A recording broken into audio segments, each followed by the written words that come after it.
Arrange marriage वाली love story. अभी यह अरेंज मैरिज बोले तो पूनम और अक्षय दोनों ही अनजान होंगे बराबर। दोनों ही अनजान थे। उनकी शादी दोनों के परिवार वालों ने मिलकर पक्की की। दोनों ही मिडिल क्लास परिवार से थे। अभी अरेंज मैरिज है तो देखने दिखाने की प्रोसेस तो होगी ही। 15 अक्टूबर की यह बात है। अक्षय और उसके माँ पापा के साथ पूनम को देखने आए थे। पूनम एक काफी सुंदर लड़की थी। अक्षय को वह पहली नजर में ही बहुत पसंद आई। उसने पूनम को रिश्ते के लिए हाँ कहा और पूनम से भी पूछा तुम्हारा क्या निर्णय है, क्योंकि तुम्हारा निर्णय ज्यादा महत्वपूर्ण है। पूनम ने भी तुरंत हाँ कह दिया और बाद में दोनों की शादी की तारीख पक्की की गई। बहुत धूम धड़ाके के साथ दोनों की शादी कर दी गई। उनकी शादी अक्षय के घर पर हुई। अक्षय का घर शहर के एक BHK घरों जीत था। शादी की सारी विधि खत्म हुई। बाद में दोनों अपने रूम में फ्रेश होकर अपने कपड़े बदल कर आते हैं। दोनों की वह शादी की पहली रात थी। अक्षय धीरे से पूनम को आवाज देते हुए बोलता है, आज से हमारी नई जिंदगी की शुरुआत है। ऐसा बोलकर पूनम को गले लगाने की कोशिश करता है पर पूनम उस पर चिल्लाती है और बोलती है तुम मुझे जरा भी पसंद नहीं हो और मैं तुमसे प्यार भी नहीं करती, इसलिए मेरी तरफ से तुम कोई भी उम्मीद मत करना। अक्षय उसकी बातें सुनकर हैरान हो गया, पर हिम्मत करके उसने पूनम को पूछा, पूनम अगर ऐसा ही था तो तुमने मुझसे शादी क्यों की? मैंने तुम्हारे साथ जबरदस्ती नहीं की थी, मैंने पूछा भी था तुम्हें, फिर तभी क्यों नहीं कहा मुझे? इस बात पर पूनम बोली, मुझे कुछ मत पूछो, 2-3 महीने एडजस्ट करो और उसके बाद हम डिवोर्स लेकर अलग हो जाएंगे।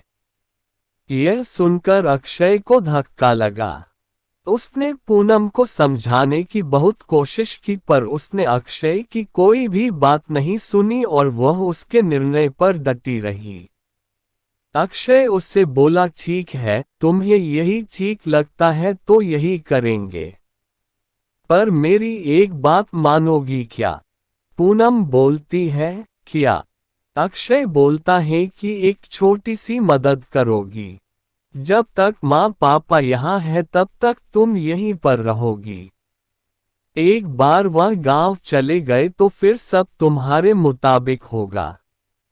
वह भी तैयार हो गई इस बात पर और दोनों सो गए।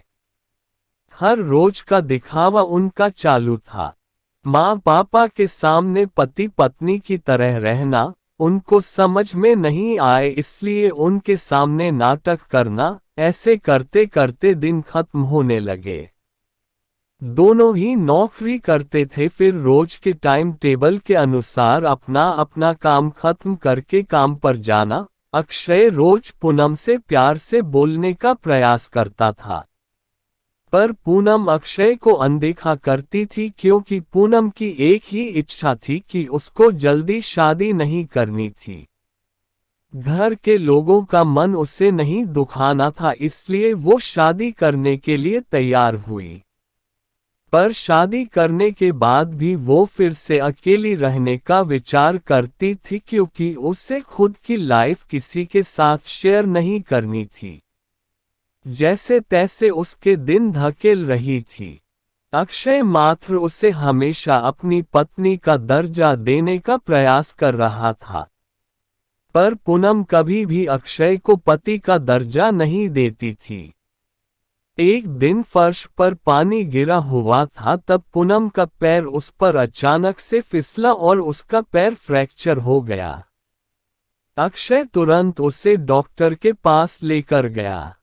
उसका इलाज होता है। डॉक्टर कहता है पैर पर जरा सा भी जोर नहीं देना है।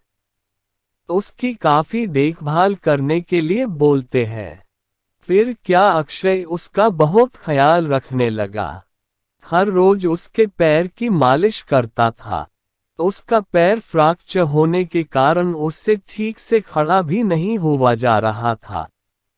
घर के काम और खाने की जिम्मेदारी अक्षय पर आ गई थी। पर अक्षय को तो पहले से ही ये सब की आदत थी। इस वजह से उसे कोई दिक्कत नहीं थी। अक्षय रोज खाना खुद ही बनाया करता था। उसके माँ पापा भी उसे थोड़ा घर काम में मदद करते थे। रोज काम पर जाने से पहले पूनम के लिए नाश्ता और खाना बनाकर खुद के हाथों से उसे नाश्ता खिलाता और फिर काम पर जाता था। टाइम पर उसे फोन करके दवाई लेने के लिए याद दिलाता था। काम पर से आने के बाद सबसे पहले उसके पैरों की मालिश करता था। उसे थोड़ा चलने के लिए मदद करता था। कोई भी काम हो उसके लिए मन से करता था।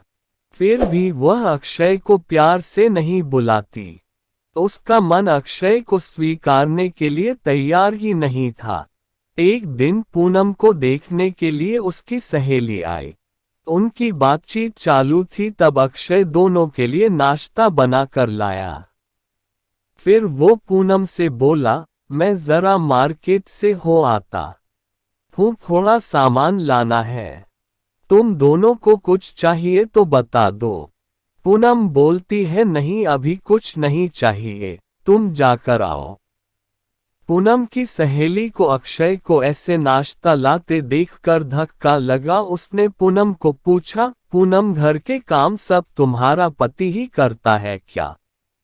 हाँ वही देखते हैं।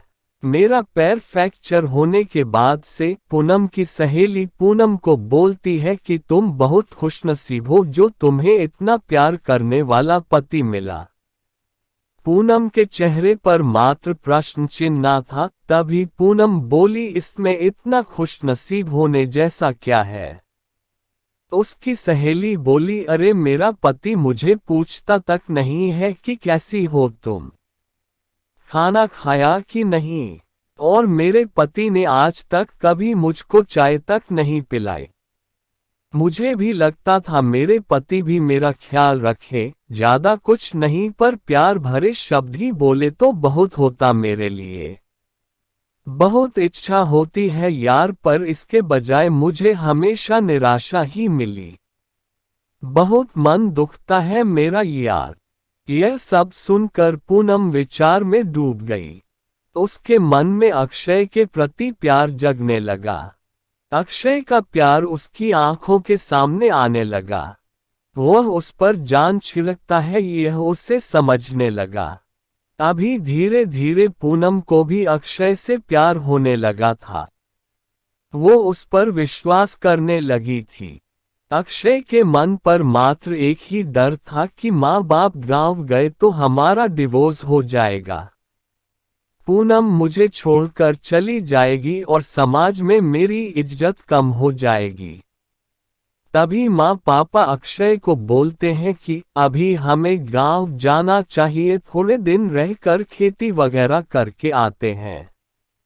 अक्षय उनको जाने नहीं देना चाहता था और उनको डिवोर्स के बारे में भी बता नहीं सकता था। अक्षय सोच रहा होता है कि अभी पूनम को सब कैसे पूछे, कैसे बोलूं उसके साथ। ऐसे सोचते सोचते ही सो जाता है। सुबह उठता है तो देखता है कि पूनम बहुत जल्दबाजी में थी। वह जॉब पर जाने के लिए निकलती है। तब जाते जाते पूनम बोली कि अक्षय टिफिन बना कर रखा है, लेकर जाना, कपड़ों को इस्त्री करके रख दिया है और नाश्ता भी करके जाना, और हाँ आज घर पर जल्दी आना, यह बोलकर निकल गई। अक्षय मन में ही सोचने लगा कि जिसने आज तक एक गिलास पानी तक दिया नहीं, आज अचानक ऐसे उसने इतना सब कैसे किया। अक्षय का मन बहुत अशांत हुआ हो गया।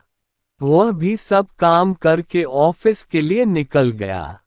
उसके मन में बस इतना ही चालू था कि आज हमें डिवोर्स के बारे में बोलना है। शाम का वक्त होता है। पूनम के बताने के अनुसार अक्षय जल्दी घर आता है। पूनम ने खाना बनाकर सब काम निपटा कर रखे था। घर पर आते ही उसे चाय देती है।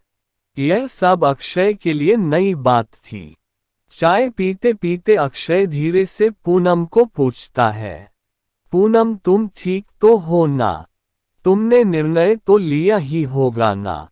मुझे छोड़कर जाने वाली हो इसलिए सब कर रही हो ना? इस पर पूनम बोलती है, मैंने अपना फैसला ले लिया है और मैं कहीं पर भी नहीं जा रही हूँ। मेरी पूरी जिंदगी में तुम्हारे साथ जीना चाहती हूँ और जाकर अक्षय को गले लगा लेती है। वो बोलती है, मैं तुम्हें छोड़कर कहीं नहीं जाऊंगी, मैं तुमसे बहुत प्यार करने लगी हूँ और अभी यह हमारा रिश्ता कोई भी नहीं तोड़ सकता।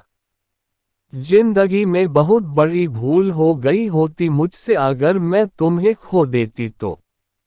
अरेंज मैरिज करके भी तुम्हारे जैसा इतना प्यार करने वाला पति मुझे मिला, यही मेरी खुशनसीबी है।